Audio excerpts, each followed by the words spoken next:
पिछले 4-5 साल से पूरे देश में मीडिया पे लगातार हमला हो रहा है। लगातार आप खबरों में देखते हो, चाहे वो यूपी के मामले हो या पिछले कुछ दिनों से जो किसान आंदोलन दिल्ली में चल रहा है, मनदीप पूनिया का मामला हो या राजेश रुद्रा कुंडू का हो, या तमाम ऐसे मामले हैं जो हर 2-3 महीने में 1-2 मामले आते रहते हैं जिनमें पत्रकारों पर ज्यादतियां हुई हैं।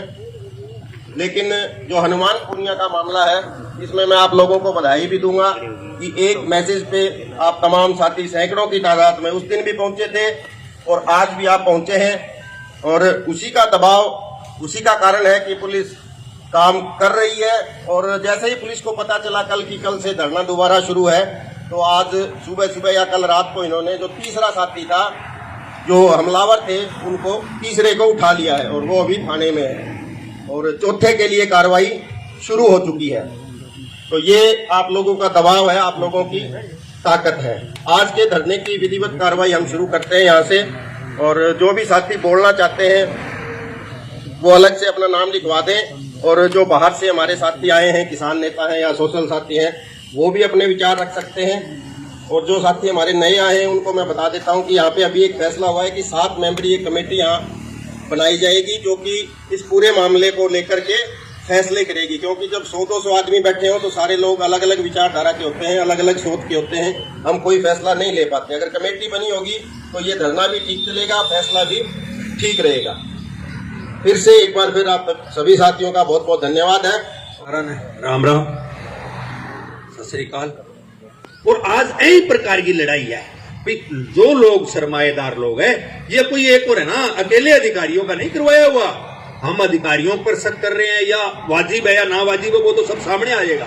लेकिन इसमें सरमाएदार लोग भी हैं। सरमाएदार लोग जो लूट के खा रहे हैं, जो ठेकेदारी प्रथा के द्वारा कागजों में। आपको एक और बता दूं, जो पिछले दिनों में पूरे हरियाणा में बीडीओ ब्लॉकों के अंदर इतने बड़े घोटाले हुए हैं, सरपंचों के पास से तारक जाने के बाद एक तरफा पैसे निकलवाए गए, एक तरफा गारंटी, और सिर्फ कागजों में ठेकेदार और कागजों में काम हुए। और उसी प्रकार के जो लोग हैं, जो वो लुटेरे लोग हैं, उन्हीं लोगों में किसी का 100% हाथ मिलेगा और उन्हीं लोगों का हाथ है। लेकिन हमारा कहने का मतलब यह है, चाहे हमें इस लड़ाई में कहीं तक भी जाना पड़े, चाहे हमें प्रदर्शन को किसी भी मोड़ पर ले जाना पड़े।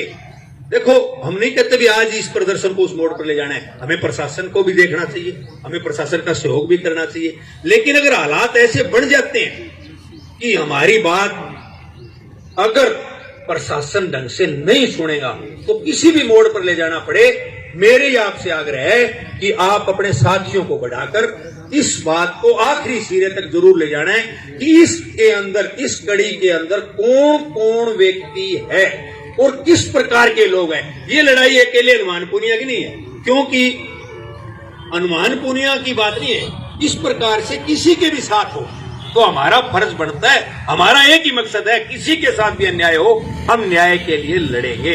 और आज एक और पत्रकारों के साथ साथ एक बात और भी बता देता हूं, आज असल विपक्ष की भूमिका पूरे भारत में कोई निभा रहा है तो वो किसान संघर्ष समिति निभा रही है, संयुक्त मोर्चा निभा रहा है, किसान निभा रहे हैं। कहीं भी देखो कितना डीजल पेट्रोल का जिस प्रकार से भाव बढ़े, जिस प्रकार से बढ़े, प्रकार का मतलब एकदम से कभी 2 रुपए, कभी 1 रुपए, कभी 70 पैसे, यानी एकदम से दौड़ लगाते हुए गए। और उस दौड़ के अंदर बताओ विपक्ष की क्या भूमिका रही है। पूरे भारत के विपक्ष की बात है, कहीं एक अपने, क्योंकि ये पूरे भारत का मामला है, सेंटर की बात है। और किसानों ने पूरे के पूरे भारत में इसके खिलाफ प्रदर्शन भी किया। बिजली का मैटर था, हरियाणा पंजाब के ट्यूबवेलों की लाइट खत्म हो जानी थी, उसके ऊपर भी विपक्ष की भूमिका निभाई, तो सिर्फ और सिर्फ किसानों ने निभाई। तो पत्रकार और किसान एक दूसरे के पूर्वक चल रहे हैं, दोनों विपक्ष की भूमिका निभा रहे हैं। इसलिए कहीं भी अन्याय होता है तो हम सब इकट्ठे होकर न्याय की लड़ाई लड़नी है। उस लड़ाई के ही अनुरूप ये लड़ाई है। अगर इस आंदोलन को हमें किसी भी मोड़ पर ले जाना पड़ जाए, जब तक हमें न्याय, पूर्ण रूप से न्याय कई प्रकार के होते हैं, विचारों गिरफ्तार कर लिए, पर्चे दर्ज हो गए, भाई न्याय मिल गया, भाई उनको तो जो मारने वाले थे, पीटने वाले थे, अरे पीटने का कारण का पता लगे, हमें पिटवाने वाले का पता लगे और उसके ऊपर कार्रवाई हो, उसके बाद हम न्याय मानेंगे। और पूर्ण रूप से न्याय नहीं मिलेगा तो अब मैं माइक के माध्यम से प्रशासन को भी चेतावनी देना चाहता हूं कि अगर पूर्ण रूप से जब तक न्याय नहीं मिलेगा, हो सकता है हम इस आंदोलन को कितना भी बड़ा आंदोलन कर सकते हैं, क्योंकि ये लड़ाई न्याय की लड़ाई है, न कि किसी एक व्यक्ति विशेष की लड़ाई है। और न्याय की लड़ाई को हम कहीं तक भी ले जा सकते हैं। और इस आज जो पूरी की पूरी लड़ाई, हिंदुस्तान की लड़ाई कोई भी लड़ रहा है तो वो किसान वर्ग लड़ रहे हैं, सामाजिक वर्ग लड़ रहे हैं। हम उस लड़ाई को इतना बड़ा रूप दे देंगे तो यहां से लेकर सिरसा तक पूरा जाम कर देंगे। लेकिन अगर पूर्ण रूप से न्याय नहीं मिला तो आंदोलन का कोई भी रूप हो सकता है, कितना ही बड़ा नुकसान हो सकता है। वो नुकसान हमारा भी होगा, प्रशासन का भी होगा, सरकार का भी होगा। इसलिए इस प्रशासन को इसी बात के लिए चेताते हैं, उस नुकसान से बचने के लिए। कल भी हमने चेताया था कि हमारे साथियों को गिरफ्तार करें, उनको छोड़ दो, नुकसान हो जाएगा। और उसके बाद नुकसान हुआ, प्रशासन का भी हुआ, मुठभेड़ भी हुई, तोड़फोड़ भी हुई, हमारे किसान साथियों को चोटें भी लगी। लेकिन वो नुकसान तो हम सबका हुआ ना। लेकिन प्रशासन ने बात नहीं समझी, सरकार ने बात नहीं समझी। आज इसी माइक के माध्यम से वही बात इनको फिर समझा रहे हैं। इस बात पर जल्द से जल्द अमल लाया जाए। इन्होंने टाइम मांगा था, वो टाइम पूरा हो गया। अब हम टाइम हर रोज नहीं देंगे, हमारी कमेटी फैसला कर लेगी। लेकिन अगर हम संतुष्ट नहीं होंगे तो हम आज से ही आंदोलन को उग्र रूप से बड़ा आंदोलन बढ़ा सकते हैं। अगर हमारी कमेटी संतुष्ट होगी जिस प्रकार से कहेगी। लेकिन एक बात चेता देता हूं, अगर हालात ऐसे हो गए, हमें यह महसूस हुआ कि उस आदमी का नाम दबाया जा रहा है, तो हम आंदोलन को कितना ही विकराल रूप दे सकते हैं। ये सच्चो भी सुन ले। और इस माइक के माध्यम से, पत्रकारों के माध्यम से, मीडिया के माध्यम से, जो इनके सरकारी तंत्र है उसके माध्यम से एसपी डीसी भी सुन ले। तो ये बात आज कान खोल कर सुन ले, हम इस आंदोलन को कोई भी रूप दे सकते हैं। इसलिए हमें न्याय चाहिए, न्याय चाहिए, न्याय मिलना चाहिए। बस यही बात कहने के बाद मैं आप सभी साथियों से इजाजत चाहूंगा। आज चोपटा के पत्रकार हनुमान पूनिया पे जो हमला हुआ है वो किसी एक हनुमान पूनिया का मामला नहीं है। वो हनुमान पूनिया ने पूरे हलके की जनता का जो हक बीडीओ से मिलकर कुछ सत्ता पक्ष के भाजपा के लोग जो खा रहे थे उनकी आवाज उन्होंने उठाई और वो आवाज को दबाने के लिए हनुमान पूनिया को पीटा गया। तो हनुमान पूनिया पूरी जनता का हक दिलाने के लिए बोल रहा था। तो यानी हनुमान पूनिया को पीटा गया तो हर आदमी को पीटा गया। चोपटा वीडियो ब्लॉक के जितने गांव आते हैं वो हर एक ग्राम वासी के मुंह पर वो थप्पड़ है, हर एक ग्राम वासी के ऊपर वो डंडा है। तो आखिर कब तक ये डंडे सहन करते रहोगे? आपको उठना होगा, आपको क्रांति लानी होगी। जैसे जैसे ये बीडीओ अफसर हो, चाहे कोई भी अफसर हो, चाहे नेता हो, जो जो भ्रष्टाचारी है और जहां जहां आपको पता चले उनके सामने जूता उठाओ, डंडा उठाओ, लठ उठाओ। जी का आप पर्चे से, मुकदमे से डरोगे तो ये लोग तुम्हें लूटते रहेंगे। आज भी मुझे पता है कि आज अगर हम यहाँ से आंदोलन को और क्रांतिकारी बढ़ाएं तो हमारे 2-4 लोगों पर पर्चा हो सकता है, लठ पड़ सकते हैं। लेकिन अगर ये नहीं किया तो वो यूपी वाला काम होगा और फिर से कोई योगी आएगा और विनोद क्या गुंडा था, वो विनोद था, कौन सा पांडे था, उसको गोलियों से शूट आउट करा। तो पहले क्यों नहीं पुलिस ने उस गुंडे को पकड़ा? 10-15 पुलिस वाले मारे गए तो वो पहले पुलिस वालों ने उन गुंडों को क्यों पाला? इसी तरह हमारे आज चोपटा मंडल में जो कुछ गुंडे आके और गुंडागर्दी करके गए हैं उनको प्रशासन पाल रहा है। नहीं तो उनकी हिम्मत नहीं, कोई फतेहाबाद से, कोई तलवंडी से, फलाने से आके चोपटा के बीडीओ ब्लॉक में हमला कर दे और हनुमान पूनिया को पीट के चले जाए। ये धीरे धीरे ये दिमक है जो धीरे धीरे वृक्ष के नीचे से लगती है और फिर ऊपर तक चली जाती है। हम तब दिमक को देखते हैं जब पूरे दरख्त को खा जाती है। इसलिए हमें इन दिमकों को आज से ही पहचानना पड़ेगा। और इस दिमक की मेन जड़ है यहाँ की गंदी राजनीति। ये जितने भी गुंडे आज गुंडागर्दी कर रहे हैं उनका कहीं ना कहीं राजनीति से आता है या फिर वो राजनीति से इसलिए आता है कि वो प्रशासन से भी मिले हुए हैं। और प्रशासन गुंडागर्दी इसलिए करवाता है क्योंकि प्रशासन नेताओं को हर महीने मंथली देता है।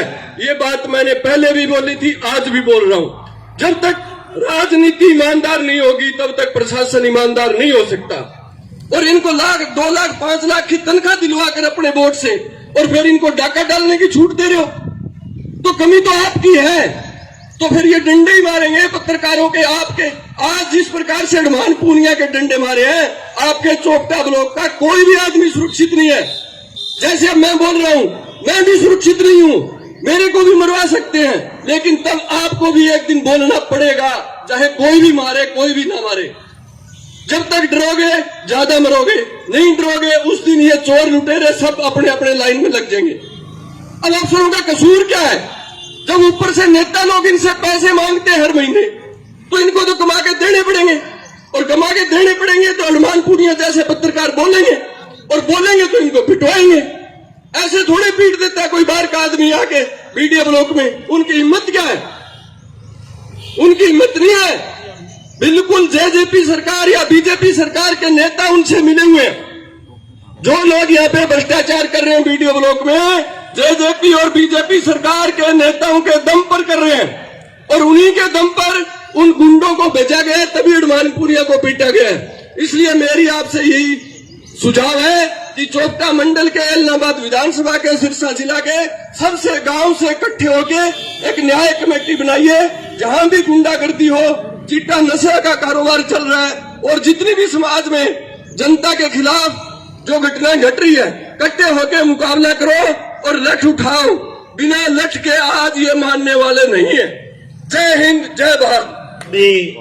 पत्रकार साथियों का और हमारे एरिया से क्षेत्र से जितने भी लोग आए हैं, पहले तो मैं उन सबका धन्यवाद करूंगा कि एक जंग में जो एक पत्रकार के साथ दुर्व्यवहार किया गया है, उसको पीटा गया है, उसका सहयोग करने के लिए आप इस क्षेत्र में जो गुंडागर्दी पनप रही है उसको खत्म करने के लिए आप आए हैं। आपको मैं कोटि कोटि नमन करता हूं, प्रणाम करता हूं भी हमारे एरिया को बचाने के लिए। ये एरिया तो पहले ही बदनाम था चिट्टे की वजह से, पत्रकारों कुटन ला क्या और बदनामी होगी। पहली पोत तो सारों पहली तो मैं प्रशासन ने, सरकार ने चेतावनी मान लो, चाहे धमकी मान लो, चाहे की मान लो, आज भी काम हुए न पत्रकार पर हमला हुए न 4-5 दिन हो गया, और 4 आदमी आबा मुझे 2 ने पहली पकड़िया, जब काल थाने पतो लाग्यो बेर धरनो होगो, एक ने थे रात ने चक लिया, तो एक ने अब सी चक लिया हो। जगह जगह माँ है, गुनहगार है, पन पकड़ के सामने ले आओ, जनता का सामने ले आओ, कौन हमलो करायो है वो बताओ। एक ही निवेदन है भी ई आंदोलन ने बढ़ानो है तो थे ना पकड़ो, और जे घटानो है, खत्म करना है तो बना पकड़ के ले आगे पेश कर दो। और सरकार हूं, एसपी साहब हूं, डीसी साहब हूं, सारा मारो निवेदन मान लो, चेतावनी मान लो, की मान लो, या ना सोचियो भी हनुमान ने कुट दियो है चुपचाप बैठ जाएगा। मैं हनुमान का सग्या, सारे पत्रकार सग्या जब थे माने आदेश करोगा पत्रकार भाई भी ऊपर खड़े उतरेगा। बाकी मेरे पहली जगह बोले बात है सारों की बता दियो, और गुंडागर्दी ने खत्म करने खातर सारा ने एक थाके हो गए, एकजुट हो गए, न्याय की गुहार लगानी है, पापा लगा दी। तारो बहुत बहुत धन्यवाद। राम राम। सारे भाई यहाँ पहुंचे हैं, सब पहुंचने पे बहुत बहुत स्वागत करते हैं। राम राम, सत श्री अकाल। जैसे पहले भी मेरा भाई है पूनिया जी, तो भाई से भी बात करवाई थी उस दिन, उनपे भी हुआ था यही चीज। तो जब भी हम दिल्ली जाते थे वो भाई आगे तक जाता था, तो उसको मैं कहता था भाई तेरे पे ज्यादा नजर है, तो वही बात हुई, भाई पूनिया पे भी हुआ। अब आप दूसरे पूनिया भाई पे हो गया। पूनिया खाप वाले भाई भी आए थे और भाई से पूनिया भाई की बात भी करवाई, और हमारी जो किसान भारतीय किसान एकता है वो पूरी तरह से आपके साथ खड़ी हुई है, जो कंधे से कंधा मिला के खड़ी हुई है। आधी रात याद कर लो, हम तैयार मिलेंगे आपके साथ। तो सभी भाइयों ने राम राम, सत श्री अकाल। मैं जब पूनिया जी का पता चला तो हम दिल्ली से आ रहे थे, दिल्ली से आते ही सीधा हॉस्पिटल गए, तो भाई की जब हालात देखी, जैसे दिल्ली में जब हमारे किसानों को दिल्ली पुलिस ने पीटा था, वैसे पूरी की पूरी टांगे और पूरी तरह पीट पीट के सजा रखी थी। साथियों, ये जो पत्रकार हैं, कुछ पत्रकार तो कॉर्पोरेट घराने के हैं, जिसको गोदी मीडिया बोलते हैं, जो मोदी की गोदी में जाके बैठा उसको गोदी मीडिया बोलते हैं, वो लोग हैं। ये हमारे किसान और मजदूर के बच्चे हैं, जो हमारे खाली किसानी की नहीं, किसानी की आवाज तो उठाते हैं, हर आवाज उठाते हैं। जब किसी भी भाई के साथ धक्का हो, किसी भी धर्म जाति अलग चीजें हैं, लेकिन इंसानियत के नाम पे अगर किसी के ऊपर धक्का होता है तो ये भाई आवाज उठाते हैं, अपनी जान को जोखिम में डालकर आवाज उठाते हैं। और एक हम लोग पहले मन में धारणा है कि पत्रकार हैं जो, उनके ऊपर तो पुलिस भी थोड़ा सा पोलाइट रहती है, ये पत्रकार है भाई, खबर छाप देगा कोई। अगर हमारे पत्रकार की ही ऐसे बर्बरता से पिटाई होने लगी तो अपना देश कहां जा रहा है, हम किस ओर जा रहे हैं। ये देखो हमारे चौथा स्तंभ है, जैसे रणधीर भाई ने कहा भी ये विपक्ष नाम की कोई चीज नहीं है, विपक्ष की भूमिका भी हमारे पत्रकार साथी निभा रहे हैं। तो अगर हमारे पत्रकार भाई के ऊपर ही ऐसे हमले होने लग गए तो ये देश ज्यादा दिन तक जो है लोकतंत्र का राज नहीं रहेगा, ये गुंडागर्दी का राज है। जो हम तो यही कहेंगे, सभी ने सारी बातें बता दी कि पूनिया जी जब भी ये बात नहीं, हमने तो कफन बांध ही रखा है, हम घर से निकले घर वालों को पता नहीं वापस आएंगे कि नहीं आएंगे, हमारे कह रखा है। कोई फोन नहीं करता भी कितने बजे रात कहोगे, पता नहीं वापस आना है कि नहीं आना, ये भी नहीं पता है। तो अब जब भी हमारे किसी भी पत्रकार साथी का कभी भी कोई दिक्कत आए तो कुर्बानी देने का टाइम आए, आगे हम मिलेंगे आपको, आपसे आगे चलेंगे, पीछे नहीं रहेंगे। हमारे पूरे किसान और मजदूर साथी आपके साथ हैं, क्योंकि आप जन जन की आवाज उठाने वाले हो, किसान मजदूर की आवाज उठाने के लिए आपने पत्रकारिता चुनी है। आप लोगों ने कोई वो नहीं भी जाके कोई राजनीतिक लाभ लेने के लिए, जहां ओहदे लेने के लिए चुनी। आप एक आम घरानों के, हमारे गांवों से उठे हुए पत्रकार हो, गांव के जन जन की आप जानकारी है, गली गली की पूरी जानकारी लेकर आप पत्रकारिता कर रहे हो, तो आपको भी सलाम है। इतना कुछ होने के बाद भी जो हौसला है आपका उससे भी ज्यादा बुलंद है। और मैं सभी पत्रकारों को कहना चाहूंगा भी ये हमारा भाई तो कड़ी का काम किया इसने, ये हमला किसी के ऊपर भी हो सकता है, ये कड़ी था, इस कड़ी के द्वारा अपने ऊपर चढ़ के पूरी ऊपर छत तक जाना है। भी छत के ऊपर कौन है, इस कड़ी को नहीं छोड़ना है। भाई का साथ तो सभी दे रहे हैं, पूरा इलाका दे रहा है पूरा, क्योंकि सच्चाई का साथ, जैसे मैक्स भाई ने कहा, मनदीप हम वहां सिंगू बॉर्डर पे वो आगे तक कवरेज करने जाता था, बोलते थे भी भाई ये जो सरकार है, ये तानाशाह सरकार है, कभी भी कुछ कर सकती, तो वही किया। लेकिन सच्चाई की जीत है, देर हो सकती है, अंधेर नहीं है। परमात्मा घर में देर जरूर है, अंधेर नहीं है। आपकी सच्चाई की जीत होगी। उन हाकिमों का, उन सत्ताधारी का, उन लालचियों का, उन धोखेबाजों का, उन भ्रष्टाचारों का अंत लाजमी है। टाइम ही जा रहा है, कुछ अंत जरूरी है, क्योंकि ये जो सच की लड़ाई है, ये अब आंदोलन भी चल रहा है। हर तरह की वहां पे हर तरह को बदनाम करने के लिए हर हथकंडे अपना लिए। जो हमारा साथ पत्रकार दे रहे हैं उनके ऊपर भी जातना ही कर रही, ये भी छोड़ दें, क्योंकि दूसरा मीडिया तो दिखा नहीं रहा हमारी खबरें। जो गोदी मीडिया है वो तो आंदोलन को दिखा नहीं रहा, ये हमारे भाई हैं, जो हमारे बच्चे, हमारे साथी हैं, वो दिखा रहे हैं, उनके ऊपर भी जातनाएं की जा रही हैं। और कितना भी कर लें, कुछ भी कर लें, हमारी जीत हमारी होगी। और हम पूरे आपके चैनल के माध्यम से, हमारे पत्रकार साथियों के माध्यम से प्रशासन को भी चेताना चाहते हैं कि आपने देख लिया और देखेंगे जोर कितना बाजुए में है। भी हमारे जो किसान और मजदूर है, कहीं भी आपने बैरिकेड लगाए, कुछ भी लगाया, हमने अपनी छाती आगे करके लाठियां भी खाई, पानी की बौछारें भी खाई, आंसू गैस के गोले भी सहे, सारा कुछ सहा, लेकिन हमने अपना धर्म निभाया। भी हमारे जवान भाई भी हमारे किसान और मजदूर के हैं। आप भी अपना धर्म निभाओ, और जितना हमारे पूनिया भाई को इंसाफ के लिए जिसको पकड़ना पड़े, चाहे बीडीपीओ है। बीडीपीओ क्या चीज है? हम जब जिस महकमा जिसका आका है दुष्यंत चौटाला, उसी को नहीं घुसने देते। बीडीपीओ की क्या औकात है? बीडीपीओ हमारे ऊपर कुछ कर जाए। जब दुष्यंत चौटाला के पास महकमा है, वो राजा है इस महकमे का, डिप्टी सीएम है, इस महकमा भी उसके पास है, उसके इशारे पर सब कुछ होता है। जब हम उसको ही नहीं बोलने देते तो ये तो क्या चीज है? इसलिए प्रशासन समझे और जल्द से जल्द हमारे भाई को इंसाफ दे, हमारे को इंसाफ दे। नहीं तो ये जंग का अभी ऐलान शुरू हुआ है, जैसे रणधीर भाई ने कहा, ये काफिला बढ़ता बढ़ता कहीं लंबा ना हो जाए, सारा कुछ जाम हो जाए।